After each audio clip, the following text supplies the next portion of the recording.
માં ભેળસેળ કરતા તત્વોની હવે ખેર નથી। ખોરાક અને ઔષધિ નિયમન તંત્ર હવે ગણતરીના કલાકોમાં દૂધમાં થયેલ ભેળસેળ એક અદ્ભુત મશીન દ્વારા પકડી લેશે।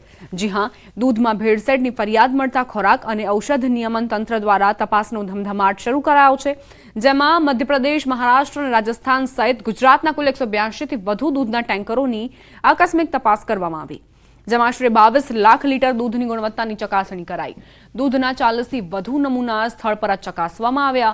કુલ 14 જેટલી મોટી ડેરીઓના દૂધની તપાસ કરાઈ, જોકે દૂધમાં કોઈ પણ પ્રકારની ભેળસેળ નથી મળી આવી। રાજ્યમાં મોટી ઘણી બધી ડેરી આવી છે, તેમાંથી અમે 14 ડેરીને સિલેક્ટ કરી અને અમારા પાસે જે ફૂડ સેફ્ટી ઓન વ્હીલ છે, મોબાઈલ વાન છે, એમાં એક મિલ્કો સ્કેન મીટર છે, જે રો મિલ્કની અંદર કંઈ પણ ભેળસેળ હોય તો ઓન ધ સ્પોટ મિનિટોમાં પકડી પાડતો હોય છે। તો એ વાનનો ઉપયોગ કરીને આપણે રાજ્યની 14 ડેરીની અંદર સવારમાં જે ટેન્કરો આવતા હોય, રાજ્યમાંથી આવતા કે બહારથી આવતા હોય, ત્યાં બી તપાસ કરી। લગભગ 150થી વધારે ટેન્કરો ચેક કર્યા। તમારા ઘરમાં જે દૂધ તમે વાપરો છો તેમાં ભેળસેળ છે કે કેમ તે હવે ચંદ મિનિટોની અંદર જાણી શકાશે। ફૂડ એન્ડ ડ્રગ્સ વિભાગ દ્વારા આ સેફટી વાન તમે જોઈ રહ્યા છો કે ફૂડ સેફ્ટી ઓન વ્હીલ જે છે તે ચંદ મિનિટોની અંદર ચેક કરી શકે છે કે કેવી રીતે તમારા ઘરમાં જે આવેલું દૂધ છે તેમાં કેટલી ભેળસેળ છે, દૂધની અંદર પાણીની ભેળસેળ છે કે કેમ, તદુપરાંત દૂધની અંદર જે યુરિયા સામે આવતું હોય છે અને યુરિયા એની અંદર ભેળસેળ કરેલું છે કે કેમ એ ચંદ મિનિટોની અંદર જાણી શકાશે। કેવી રીતે, તો આ તમે ડેમો અત્યારે હાલ જોઈ રહ્યા છો કે આ શુદ્ધ મિલ્ક જે છે તે લેવામાં આવ્યું છે અને તેનું આ સેમ્પલ જે છે, આ સેમ્પલ અહીંયા એટલે કે મશીનની અંદર મૂકતાની સાથે ચંદ મિનિટોની અંદર દર્શાવશે કે અહીંયા આ મિલ્કની અંદર ભેળસેળ છે કે કેમ। તમે જોઈ રહ્યા છો કે આ શુદ્ધ મિલ્ક જે છે તે લેવામાં આવ્યું છે અને તેનો આ રીતે નમૂનો જે છે તે અહીંયા લેવામાં આવ્યો છે અને મશીન મારફત સીધી જાણકારી જે છે તે ચંદ મિનિટોની અંદર જાણી શકાશે કે દૂધમાં ભેળસેળ છે કે કેમ। જો દૂધમાં પાણીનું ભેળસેળ કર્યું છે તો કેટલા પ્રમાણની અંદર ભેળસેળ છે, દૂધની અંદર યુરિયા ભેળસેળ કર્યું છે તો કે કેટલા પ્રમાણની અંદર યુરિયા છે, તે દૂધ પીવાલાયક છે કે કેમ, તે ચંદ મિનિટોની અંદર જાણી શકાશે। અત્યારે હાલ આ દૂધનું જે સેમ્પલ લેવામાં આવ્યું છે અને સેમ્પલના આધારે અત્યારે હાલ પ્રોસેસ જે છે તે મશીનની અંદર થઈ રહી છે અને તે મિનિટોની અંદર જાણી શકાશે કે કેવી રીતે આ દૂધની અંદર ભેળસેળ થયું છે। અત્યારે હાલ આ પ્રોસેસ જે છે તે સંપૂર્ણ પૂરી થવા આવી રહી છે અને તેમાં સીધું દર્શાવે છે કે જે ભેળસેળ છે કે કેમ, તો એના ફેટ જે છે તે દર્શાવવામાં આવે છે કે 5.83 ફેટ છે, તદુપરાંત એસએફ જે છે એટલે કે 9.26% જેટલું જે એસએફ છે અને પ્યોર પ્રોટીન કેટલું છે મિલ્કની અંદર તે પણ અહીંયા દર્શાવે છે। કેમેરામેન હરીશ શર્મા સાથે ગૌતમ શ્રીમાળી, ન્યૂઝ 18 ગુજરાતી, ગાંધીનગર। સૌરાષ્ટ્ર અને ખાસ કરીને સોરઠમાં મગફળીનું પુષ્કળ પ્રમાણમાં વાવેતર થાય છે અને ખેડૂતો સારા ભાવ મળશે તેવી આશાએ મગફળીનું વાવેતર કરે છે, પરંતુ છેલ્લા થોડા વર્ષોથી વરસાદની પેટર્ન બદલાઈ છે, જેના કારણે મગફળીમાં ઝેરીલા ફૂગનું પ્રમાણ વધુ જોવા મળ્યું છે। મગફળી ઉપડતા સમયે ખેડૂતો પાથરાનું યોગ્ય રીતે ગોઠવણ ન કરે તો અફ્લાટોક્સિન નામની ફૂગ આવે છે, જે મગફળીને ખૂબ નુકસાન કરે છે અને તેને લઈને તેની નિકાસ પર પણ અસર થાય છે। આપણી મગફળી મુખ્યત્વે યુરોપના દેશમાં એક્સપોર્ટ થાય છે, જ્યાં મગફળી રિજેક્ટ થતા ભાવ પર અસર થાય છે। ત્યારે કૃષિ વૈજ્ઞાનિકોના જણાવ્યા અનુસાર આવી ફૂગવાળી મગફળી ખાવાથી અનેક પ્રકારના અસાધ્ય રોગ પણ થાય છે। કૃષિ વૈજ્ઞાનિકો દ્વારા ખેડૂતોને આ રોગ વિશે માહિતી પણ આપવામાં આવે છે, પરંતુ મગફળીના પાથરા વખતે ધ્યાન ન રખાતા ફૂગનું પ્રમાણ વધે છે। તેની સામે જ્યાં દરિયાઈ પટ્ટી અને રેતાળ પ્રદેશ છે ત્યાં આ રોગ આવવાની શક્યતા ખૂબ ઓછી છે। અફ્લાટોક્સિન એટલે કે એક એવું પ્રકારનું ઝેર છે જે મગફળીમાં એસ્પરજીલસ ફ્લેવસ નામની ફૂગનો ચેપ લાગે અને ફૂગનો ચેપ લાગવાથી એની અંદર એક ટોક્સિન એટલે કે એક પ્રકારનું ઝેર ઉત્પન્ન થાય, જેને આપણે અફ્લાટોક્સિન કહી શકીએ।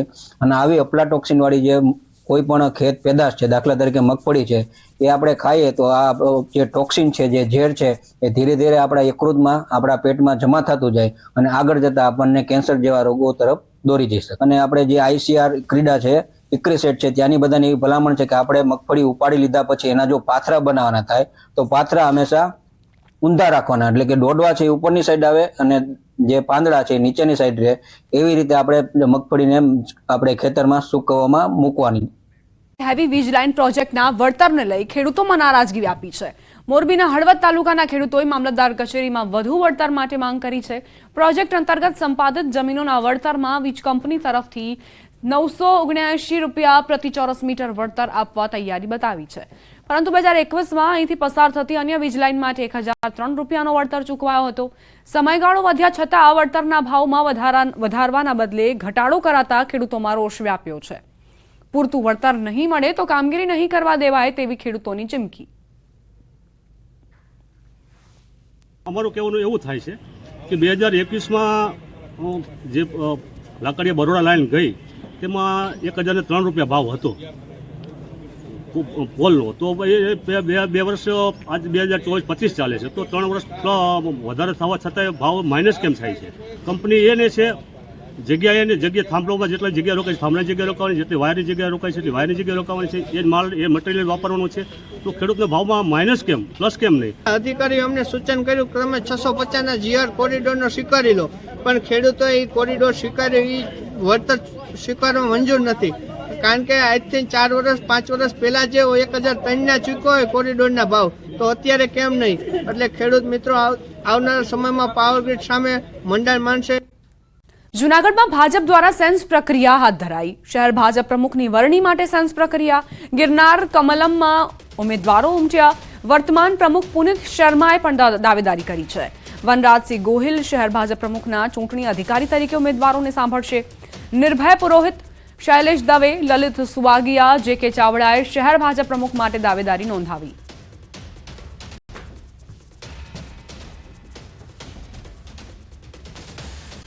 ગુનાહિત પ્રવૃત્તિ રોકવા દાહોદ પોલીસ ટેકનોલોજીની મદદ લઈ રહી છે.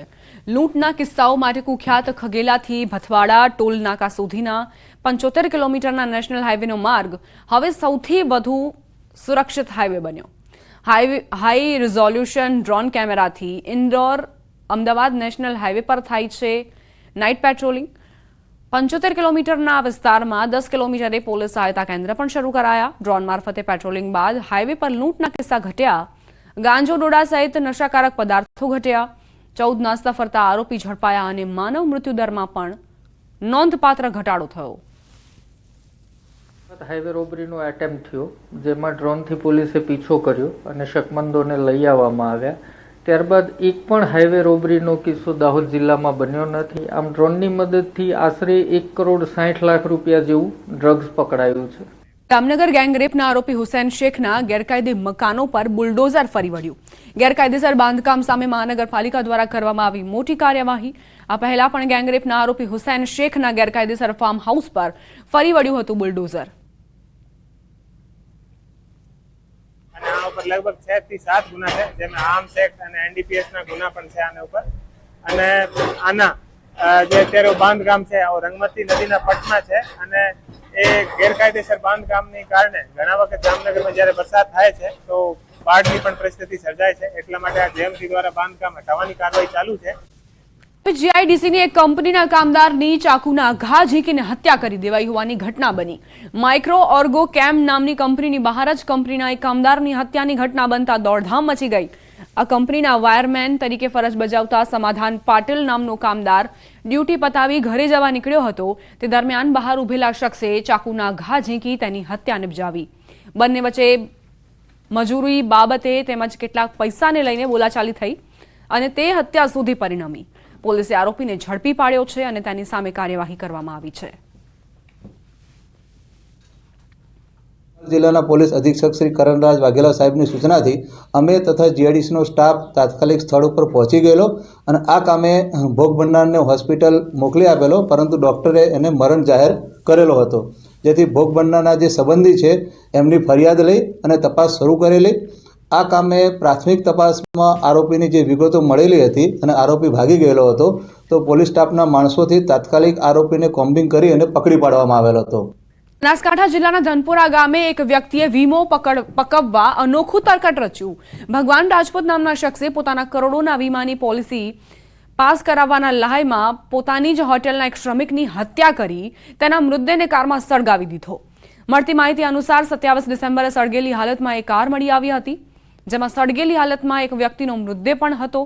આ કાર આરોપી ભગવાન રાજપૂતની જ હતી, જેથી લોકોને એવું લાગે કે ભગવાન રાજપૂતનું મોત થઈ ચૂક્યું છે. પ્રાથમિક દ્રષ્ટિએ પોલીસને એવું જ લાગ્યું કે આ ભગવાન રાજપૂતનો મૃતદેહ છે, પરંતુ પોલીસને શંકા જતા તપાસ તેજ કરી અને બાદમાં સામે આવ્યું કે આ મૃતદેહ ભગવાન રાજપૂતનો નહીં પરંતુ તેના જ હોટેલના એક શ્રમિકનો છે. 5 લોકો સાથે મળી ભગવાન રાજપૂતે આખી ઘટનાને અંજામ આપ્યો. વીરાભાઈ ગમિતી નામના વ્યક્તિને હોટેલ પર કામ કરવાના બહાને ઘરેથી લીધો અને તે બાદ તેને આ કારમાં સળગાવી દીધો. આમ આખી ઘટનાને અંજામ અપાયો. આ 5 આરોપીઓની ધરપકડ કરાઈ છે. મુખ્ય આરોપી ભગવાન રાજપૂત હજુ પણ ફરાર છે, જેને ઝડપવા પોલીસ કામે લાગી છે. इंश्योरेंस के लिए किया है. इसकी जो गाड़ी है और खुद का टर्म इंश्योरेंस टोटल मिला के अराउंड 1 करोड़ है. और इसने इसकी एक होटल है केदारनाथ करके, वो और इसने जो गाड़ी भी ली थी उसका टोटल खर्चा इसको अराउंड 1 करोड़ का लोन था इसके ऊपर. जो बैंक स्टेटमेंट वगैरह हमने लिए हैं उससे ये पता लगता है कि लोन नहीं चुका पा रहा था या नहीं चुकाना चाहता था. तो इसने सोचा कि ये पूरा षड्यंत्र अगर मैं करूँगा तो मुझे 1 करोड़ के अराउंड जो है इंश्योरेंस मनी मिल जाएगा. तो यही इसका मेन मोटिव था. કાંડમાં ક્રાઇમ બ્રાન્ચના મહેસાણામાં ધામા, કડીના બોરીસણામાં તપાસ તેજ. 17 દર્દીઓ ઉપરાંત ગ્રામજનોના નિવેદન લેવાયા. ક્રાઇમ બ્રાન્ચના પીએસઆઈ સહિત અધિકારીઓની ટીમની તપાસ. બોરીસણા ગામના મહાદેવ મંદિરમાં કેમ્પ હતો. મૃતકના પરિવારજનો અને હોસ્પિટલ લઈ જવાયેલા વ્યક્તિઓના નિવેદન લેવાયા. કેમ્પના સાક્ષી બનેલા ગ્રામજનોના પણ નિવેદન લેવામાં આવ્યા. 5માં ભણતી બાળકી સાથે ગેંગરેપ. ભાવનગરમાં 12 વર્ષની બાળકી સાથે સામૂહિક દુષ્કર્મની ઘટનાને અંજામ અપાયો. પાલીતાણા પોલીસમાં 2 દિવસ પહેલા ફરિયાદ દાખલ થઈ. રેલવે ફાટક પાસે 3 નરાધમોએ ગેંગરેપ ગુજાર્યો. આરોપ છે કે જયપાલ સિંધી નામનો વ્યક્તિ બાળકીને બાઇક પર બેસાડીને લઈ ગયો હતો, જે બાદ સામૂહિક બળાત્કાર ગુજારવામાં આવ્યો છે. વધુ એક શરમજનક ઘટના બની છે. ભાવનગરમાં ધોરણ 5ની માસૂમ બાળકી જેનું અપહરણ કરવામાં આવ્યું અને ત્યારબાદ 3 નરાધમોએ તેને પીખી છે. 12 વર્ષની બાળકી જેની સાથે સામૂહિક દુષ્કર્મ ગુજારવામાં આવ્યું. પાલીતાણા પોલીસમાં 2 દિવસ પહેલા તેને લઈને ફરિયાદ નોંધવામાં આવી છે. પોલીસ તાત્કાલિક એક્શનમાં આવી છે અને આરોપીઓને દબોચવા માટે કાર્યવાહી શરૂ કરી છે. ખેડાથી સોડપુર પ્રાથમિક શાળામાં આચાર્ય પર હુમલો થયો. શાળાના શિક્ષકોએ જ આચાર્ય પર હુમલો કર્યો હતો. શિક્ષકો અને આચાર્યએ સામસામે ફરિયાદ નોંધાવી છે. બંને પક્ષે ચકલાસી પોલીસ મથકે ફરિયાદ નોંધાવી. ચાલુ શાળાએ મોબાઈલ ઉપયોગ કરતા શિક્ષકને મોબાઈલ મૂકી દેવાનું કહેતા શિક્ષકો ઉશ્કેરાયા હતા. 6 શિક્ષકોએ આચાર્ય સાથે ઝપાઝપી કરી લાફા ઝીંક્યા હતા. મારામારીની સમગ્ર ઘટના સીસીટીવી કેમેરામાં કેદ થઈ છે.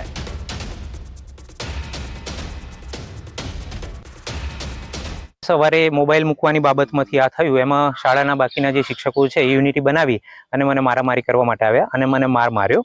ત્યારબાદ આ સમગ્ર જે ઘટના છે એ સીસીટીવી કેમેરાની અંદર કેદ તો છે જ, પણ વધારે પડતું આ લોકોનું મારા ઉપર હુમલો જેવું મને લાગ્યું એટલે મારી સેલ્ફ ડિફેન્સના કારણે સેલ્ફ ડિફેન્સ સમજી અને મેં સામે પણ હાથ ઉગામ્યો છે.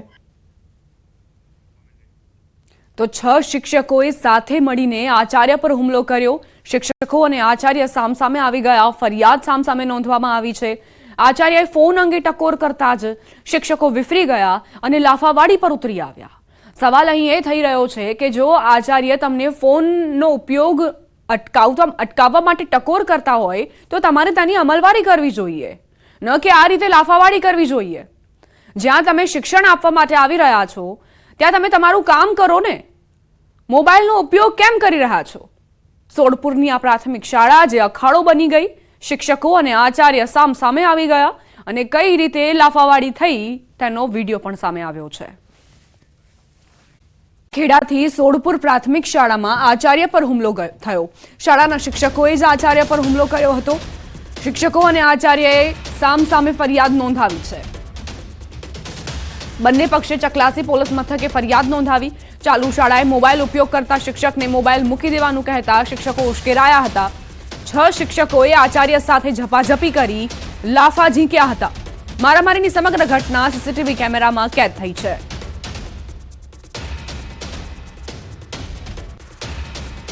સવારે મોબાઈલ મૂકવાની બાબતમાંથી આ થયું. એમાં શાળાના બાકીના જે શિક્ષકો છે એ યુનિટી બનાવી અને મને મારામારી કરવા માટે આવ્યા અને મને માર્યો.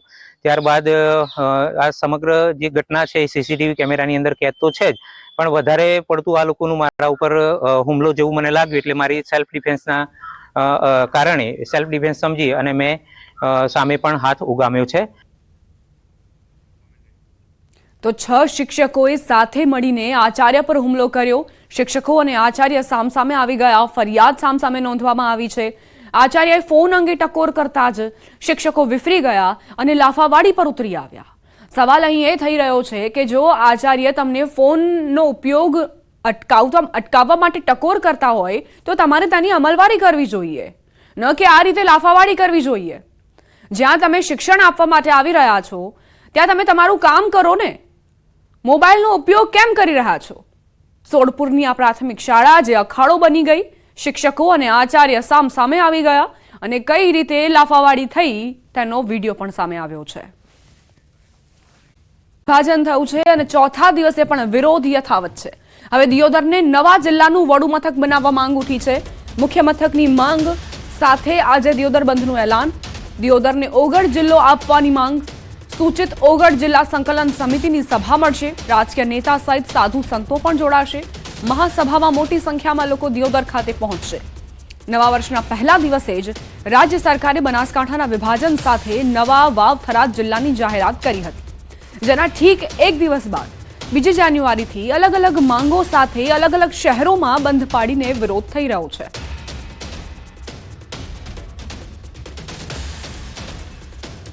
બનાસકાંઠા જિલ્લાનું વિભાજન કરતા વિરોધનો વંટોળ વધુ વકરી રહ્યો છે. વેપારીઓ વેપાર ધંધા બંધ રાખી રેલી કાઢી રોષ ઠાલવી રહ્યા છે. શિહોરી અને થરાદ બાદ ધાનેરા બંધ રાખી લોકો ભારે રોષ ઠાલવી રહ્યા છે. ધાનેરા હિતરક્ષક સમિતિ દ્વારા ધાનેરા બંધનું એલાન આપવામાં આવ્યું છે. ધાનેરાના લોકોની માંગ છે કે ધાનેરાને બનાસકાંઠા જિલ્લામાં જ રાખવામાં આવે. અગાઉ કાંકરેજના શિહોરીમાં પણ લોકોએ બંધ પાડી રોષ ઠાલવ્યો હતો. બજારો સજ્જડ બંધ રાખીને કાંકરેજ તાલુકાને બનાસકાંઠામાં જ રાખવા માંગ કરાઈ. બીજી તરફ થરાના લોકો પણ બંધ પાડીને બનાસકાંઠા જિલ્લામાં જ રહેવા માંગ કરી રહ્યા છે. તેમાં ધારાસભ્યએ પણ સહમતિ દર્શાવી હતી. એટલું જ નહીં, લોકો તો ત્યાં સુધી કહી રહ્યા છે કે જો અમારી માંગ નહીં સ્વીકારાય તો અમે આનાથી પણ ઉગ્ર આંદોલન કરીશું.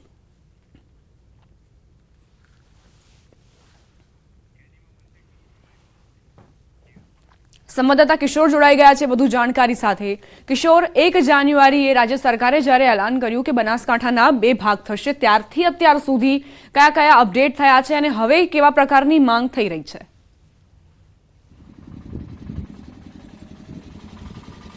બનાસકાંઠા જિલ્લાનું જે વિભાજન કરવામાં આવ્યું અને બનાસકાંઠા જિલ્લામાંથી થરાદ અને વાવ જિલ્લો અલગ બનાવવાનો જે કેબિનેટમાં મંજૂરી મળી તે બાદ જ વિરોધના વંટોળ શરૂ થયા છે.